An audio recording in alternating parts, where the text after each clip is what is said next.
नमस्कार दोस्तों, स्वागत है आपका आपके अपने इस YouTube channel new study IQ पर। दोस्तों आज हम लोग क्लास 10th का थेल्स प्रमेय करने वाले हैं, जो कि थेल्स प्रमेय एग्जाम में बहुत बार पूछा जाता है। तो आज हम लोग थेल्स प्रमेय और थेल्स प्रमेय से रिलेटेड कुछ क्वेश्चंस करेंगे।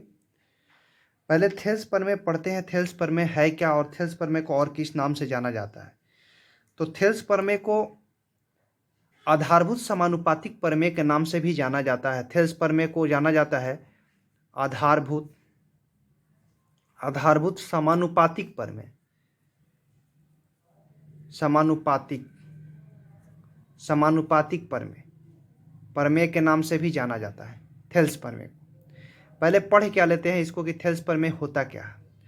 दिया हुआ है कि यदि किसी त्रिभुज की एक भुजा के समानांतर अन्य दो भुजाओं को भिन्न भिन्न बिंदुओं पर प्रतिच्छेद करने के लिए रेखा खींची जाए तो अन्य दो भुजाएं एक ही अनुपात में विभाजित होती है। पहले समझ में नहीं आया होगा तो इससे रिलेटेड हम लोग फिगर ड्रॉ कर लेते हैं। कह रहा है कि यदि किसी त्रिभुज, तो पहले हम एक त्रिभुज बना लेते हैं। त्रिभुज बना लिए और इस त्रिभुज का नाम लिख देंगे ABC। एक त्रिभुज है, दिया हुआ है कि ABC क्या है, एक त्रिभुज है।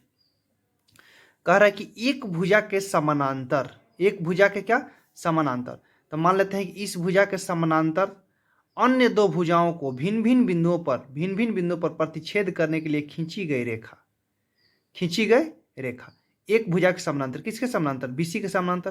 तो C हो गया, तो इसका नाम लिख लेते हैं कि ये D है और ये क्या है, ये आपका E है। ठीक है, अन्य दो भुजाएं AB भुजा है और AC भुजा है, इसको प्रतिच्छेद करने के लिए दो बिंदु दिया गया था D और E, और इसको रेखा मिला दिए। तो कह रहा है कि खींची गई जो रेखा खींची जाए तो अन्य दो भुजाएं एक ही अनुपात में विभाजित होती है। मतलब कहने का मतलब इसका क्या है कि ये सारा चीज ऊपर वाला दिया रहता है और नीचे जो दिया रहता है लास्ट में उसी को प्रूफ करना होता है। यानी कि दिया क्या है, आप यदि देखेंगे तो दिया हुआ है कि ABC एक त्रिभुज है। ABC एक क्या है, त्रिभुज है। ABC एक त्रिभुज है, यहाँ से लिखते जाएंगे आप। ABC एक त्रिभुज है जिसमें लिखेंगे कि जिसमें आपका और क्या दिया हुआ, जिसमें BC समानांतर है किसका, DE का।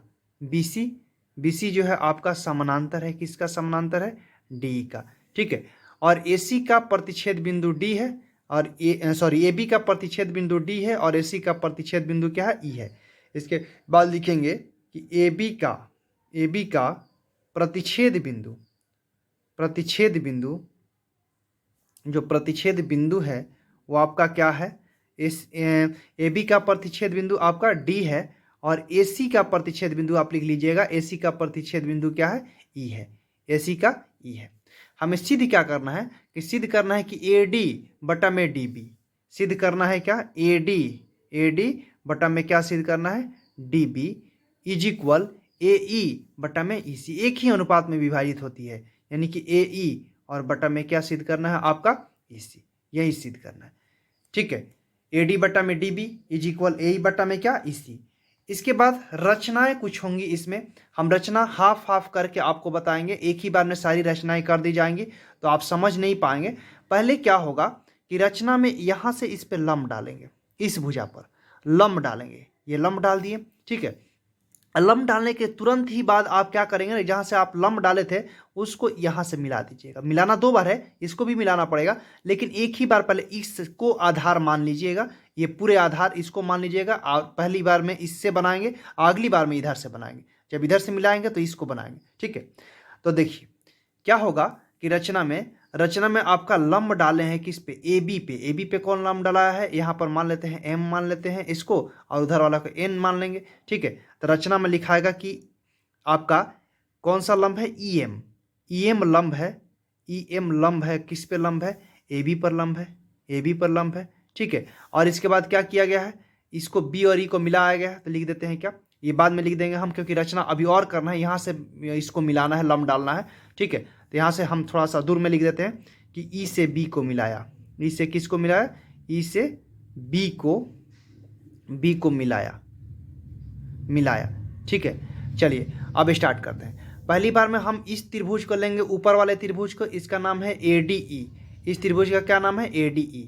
तो इस त्रिभुज का लेंगे, उसके बाद वाले में ये छोटे वाले त्रिभुज का लेंगे। ठीक है, तो पहली बार में क्या लिखेंगे, प्रमाण में देखिएगा, प्रमाण में क्या लिखाएगा, लिख रहे हैं हम प्रमाण, त्रिभुज, त्रिभुज ADE का क्षेत्रफल, क्षेत्रफल इज इक्वल, क्षेत्रफल क्या होता है 1/2 आधार, आधार कौन सा होगा, तो ये वाला आधार होगा, ADE के लिए आधार ये वाला छोटा सा आधार ये वाला होगा। ठीक है, लिखेंगे क्या, AD, और ऊंचाई, ऊंचाई तो आपको पता है कि EM होगा, ऊंचाई तो आपको पता है क्या होगा, EM।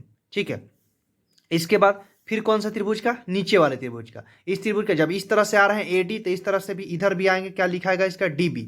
तो लिखाएगा कि त्रिभुज, किस त्रिभुज का, DBE का क्षेत्रफल, क्षेत्रफल इज इक्वल क्या लिखाएगा, 1/2 आधार, आधार कौन सा होगा, DB, आधार होगा DB, और ऊंचाई सेम रहेगा, एक ही ऊंचाई होगा, सेम ऊंचाई, इसका ऊंचाई क्या लिखाएगा, EM लिखाएगा। ठीक है, अब इन दोनों को डिवाइड कर देंगे, तो डिवाइड करेंगे, त्रिभुज ADE का क्षेत्रफल लिखो, या आप ऐसे भी लिख सकते हैं कि एरिया ऑफ ट्रायंगल ADE, बात एक ही होगा, इज इक्वल 1/2 आधार कौन सा था आपका AD, और ऊंचाई कौन सा था, EM। ठीक है, बटा में क्या होगा, एरिया ऑफ ट्रायंगल, ट्रायंगल कौन सा, DBE इज इक्वल 1/2 आधार कौन सा होगा, दिखा हुआ है यहाँ पर, लिख दो वही बात, DB इंटू EM। आपको पता है कि क्या क्या कटेगा, 1/2 से 1/2 कट जाएगा, EM से EM कट जाएगा, क्या बचेगा आपका AD बटा में क्या बच गया, DB बच गया। इसको मान लेंगे इक्वेशन नंबर फर्स्ट। चलिए पुनः इसी प्रकार से यहाँ पर ये लंब डालेंगे, इसे लंब डालेंगे, D से लेकर M था तो इसको N मान लेंगे। ठीक है, यहाँ लिख देंगे क्या कि आपका कौन लंब है, DN लंब है, DN लंब है क्या चीज पर, AC पर, DN लंब किस पर है, AC पर। और तब यहां से लिखाएगा कि D से C को मिलाया, D से किसको मिलाया, C को, यहां लिख देंगे D से C को हम जानबूझ के पहले नहीं लिखे थे कि सब एक ही बार में मिला देंगे तो नहीं समझ में आएगा, मिलाया। ठीक, चलिए पुनः त्रिभुज, पुनः उसी त्रिभुज का, पुनः त्रिभुज कौन सा त्रिभुज का, अब की बार इस तरह से आधार मानकर, कौन सा, ADE कह लो या AED कह लो, बात एक ही है। तो एरिया ऑफ ट्रायंगल, पुनः एरिया ऑफ, यहां लिख लेते हैं फिर से देखिए, पुनः एरिया ऑफ ट्रायंगल, ट्रायंगल कौन सा, आप देख लो यहाँ AED, तो लिख देते हैं क्या, AED इज इक्वल 1/2 आधार, आपकी बार वैसे ही आधार, अब की बार ये आधार होगा, AE आधार होगा, AE आधार, और इंटू ऊंचाई, ऊंचाई बताओ क्या हो जाएगा, ये वाला ऊंचाई होगा, ऊंचाई हो जाएगा आपका DN, ऊंचाई कौन सा होगा, DN, तथा एरिया ऑफ ट्रायंगल कौन सा, ये वाला, ये नीचे वाला ECD का, तो लिखेंगे क्या कि एरिया ऑफ ट्रायंगल कौन सा, ECD इज इक्वल 1/2 आधार। आप समझ में नहीं आता ना आधार क्या आता है, आधार यही वाला होगा, इसी, हम इसी तरह से त्रिभुज ही लिए, EC, यहाँ पर देखो आधार AE है, इसमें देखो आधार AD है, इसमें देखो आधार DB है, देखो वही लिखा हुआ है। तो EC आधार इंटू ऊंचाई कौन लिख लेंगे, ऊंचाई वही आपका रहेगा, DN रहेगा। अब इन दोनों को डिवाइड कर लेंगे तो लिखाएगा क्या कि एरिया ऑफ ट्रायंगल AED बटा में एरिया ऑफ ट्रायंगल कौन सा, ECD इज इक्वल, इसको लिख लेते हैं 1/2 आधार कौन सा है, AE इंटू ऊंचाई है आपका DN, और बटा में 1/2 आधार कौन सा है आपका, इसका आधार था EC, इंटू क्या है आपका DN है। 1/2 कट गया, DN कट गया, ये क्या आपका बच गया आपका क्या, AE बटा में क्या बच गया, EC बच गया। ये हो गया आपका इक्वेशन नंबर सेकेंड। चलिए देखिए, अब यदि समीकरण फर्स्ट और सेकंड का हम कंपेरिजन करें तो ऊपर में देखिए समीकरण फर्स्ट और सेकंड में क्या है कि समीकरण फर्स्ट में ADE है, यहाँ दिख रहा, और इसमें भी देखिए ADE कह लो या AED कह लो, बात देखिए, लेकिन मिल जा रहा है, लेकिन नीचे वाला देखिए DBE है, और इसका नीचे वाला क्या है, ECD है, यानी कि ये त्रिभुज देखो, ये वाला आप नाइन्थ क्लास में एक थ्योरम पढ़ना था कि एक ही आधार और एक ही समानांतर रेखाओं के बीच से, ये देखो आधार एक ही है इन दोनों त्रिभुज का, अगर ये हम त्रिभुज ऐसे बना रहे हैं तो ये आधार एक ही है, और जब ये वाला त्रिभुज भी बना रहे हैं तो उसके लिए आधार यही आ रहा है। तो एक ही आधार और एक ही समानांतर रेखाओं के बीच स्थित त्रिभुज के क्षेत्रफल जो होते हैं बराबर होते हैं। तो यहाँ पर थ्योरम वो लिखाएगा कि एक ही आधार, यहाँ पर लिखाएगा कि एक ही आधार तथा तथा एक ही समानांतर रेखाओं एक ही समानांतर रेखाओं एक ही समानांतर रेखाओं समानांतर रेखाओं के बीच के बीच के बीच स्थित के बीच स्थित त्रिभुज के क्षेत्रफल बराबर होते हैं। क्या बराबर होते हैं? त्रिभुज के क्षेत्रफल जो होते हैं बराबर होते हैं।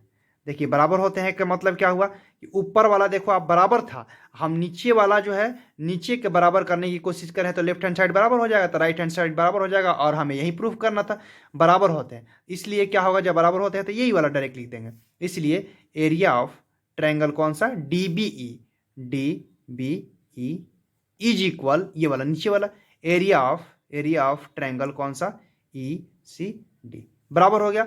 अब देखो ऊपर वाला ऊपर के बराबर, नीचे वाला नीचे के यहाँ लिख दिया गया है, यहाँ तो लिख ही दिया कि नीचे नीचे का बराबर होता है। इसलिए समीकरण 1 तथा 2 से जब हम लिखेंगे कि समीकरण किससे? 1 तथा 2 से, 1 तथा 2 से हमारा क्या हो जाएगा? एक में देखिए क्या था? AD बटा में DB था, तो लिख देंगे कि AD बटा में क्या? DB इज इक्वल, समीकरण 2 देखिए क्या था? AE बटा में क्या था?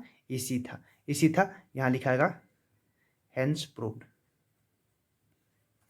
देखिए आपको यही प्रूफ करना था। क्या प्रूफ करना था? AD बटा में DB, AD बटा में यहाँ देखो आप AD बटा में DB है, और इसके बाद क्या है? AE बटा में EC है, AE बटा में EC है, यही प्रूफ करना था। अगर आपको वीडियो पसंद आया हो तो वीडियो को लाइक कीजिएगा, शेयर कीजिएगा, अपने दोस्तों के साथ शेयर कीजिएगा, और चैनल को सब्सक्राइब जरूर कीजिएगा।